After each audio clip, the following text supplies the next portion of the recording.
Hi, my name is Joe Flanagan. I'm the chairman and chief executive officer of Acquirent and Lead Gen. We're a leading outsourced sales provider, and I am thrilled to be on the phone with my longtime friend and cousin, Jim Beqaj. Jim is based in Toronto, is a renowned author, written 2 books, True Fit and How to Hire the Perfect Employer, which are great books. He's got a very successful and prominent podcast called Be You, The World Will Adjust. He's a career coach. He's does executive coaching, does executive search, and is an all-around great guy. And Jim, thanks for joining me today. Thanks, Joe. Happy to be here always. Nice to see you. Good to be seen in 2020, right? Exactly. I say that all the time. Nice. Yeah. I say that especially down at my golf club in Florida, where the average age is 85. And I picked up that line from those guys. It's nice to be seen, they say. They get it. They get it. Hey, Jim, as we're looking at this economy that's, some of it's been roaring, others have been, has been real stagnant. There's been a lot of displaced salespeople. You've done a lot of career coaching and executive hiring. What is your advice to salespeople as they're looking for their next gig? Right. I mean, it's going to be a challenge. What do you tell them? What's the magic in finding the right employer? Yeah, thanks, Joe. So I think that, I hate to say that I have one recipe for all, but at the core of my recipe, there's the basic ingredients that you always have to have. And the most important ingredient that I think that not only salespeople, but people in general don't have is they don't really know what they're good at. And they try to cover the waterfront with, I'm really good at this, I'm really good at this, I'm good with these people, I'm good with these people, as opposed to getting a tight message around, if you're in sales, these are the kinds of clients I do really well with.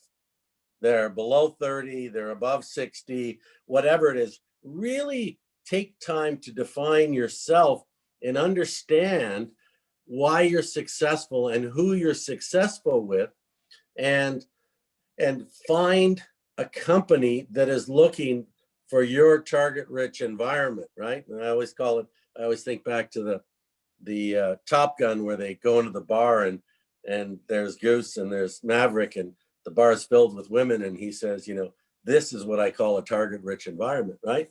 Well, for salespeople, a target-rich environment is one where the company needs your skills, the skills that you have in selling, needs the skills of the types of clients that you do well with, because they don't do well with them. I think people have a tendency to just think, well, sales is sales, I'll apply to everybody. But the reality is that everybody doesn't fit. And it's the same way as finding a date or a match. It's not everybody fits. You have to hone down, where do I fit best? And once you know that, then you can be like the guy on the beach in Miami looking for jewels on the beach, waiting for the it hits, right? As opposed to And the thing about finding the right fit is, I often say it's more important to make sure you don't find the wrong one. We have a tendency to allow ourselves to get into situations, as you and I both know, with some people, to get into the wrong situation. Everybody else sees it, but for some reason we can't see it. And the reason we can't is because we're afraid to acknowledge who we actually are, right? We, as I said to you earlier, we would spend more time on a client that says no than finding 4 clients that match us that will say yes. For whatever bizarre reason. The guy says no, dump him. Thank you for saying no. Move on. Get to the no quick. Get to the no quick. When I pitch a client, I always say to them right up front, I'm going to educate you about who I am. And if it resonates with you and you feel it's something that's value to you, then let's do business.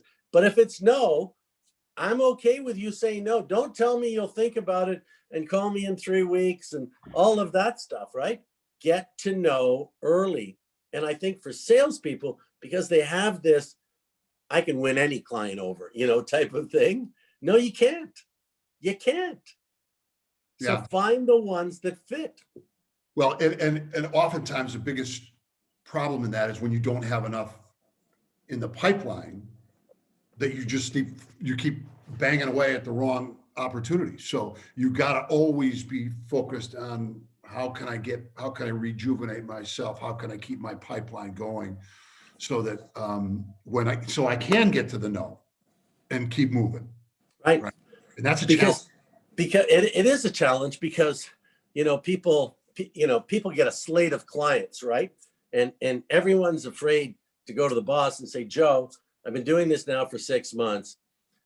I need more clients like these because I'm having great success with them. And surely someone can do better than I'm doing with these people because I suck with these people.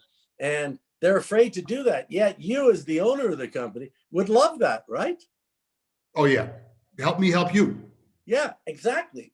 Be honest with me about what your strengths are. Don't just keep, oh, Joe, I'm really close to breaking through to these guys. I'm really close, right? Whereas you're going, I don't think you are, but I'll give you a couple more weeks. But meanwhile, time's the enemy, right? Whereas you may have someone else, Mary or Bill or John, that might be more suited to those, and you'd be happy to move them, but you're sort of like, well, the kid's trying. I don't really want to move him under him, right? And it's hard to quit, right? It's hard to quit. You feel like you're building that. But you're not quitting, right? You're not quitting. You're selecting a path that is more fruitful and creative for you. Right. So I do not take clients who their first question is, how much do you charge? Right. Right. Well, you're looking for the fit. Right. Looking for the fit. And great salespeople can make that choice. Not everyone can make that choice. Right. Hey, Jim, thank you for your time. Thank you for your thoughts. Thank you for your energy. I got to go take a nap after that. Yeah. Okay, Joe. Thanks. My pleasure. Hey, and Jim. I'm looking forward to having you back on my podcast. Make it a great day. The world will adjust. Take care, Joe. See ya. Thanks.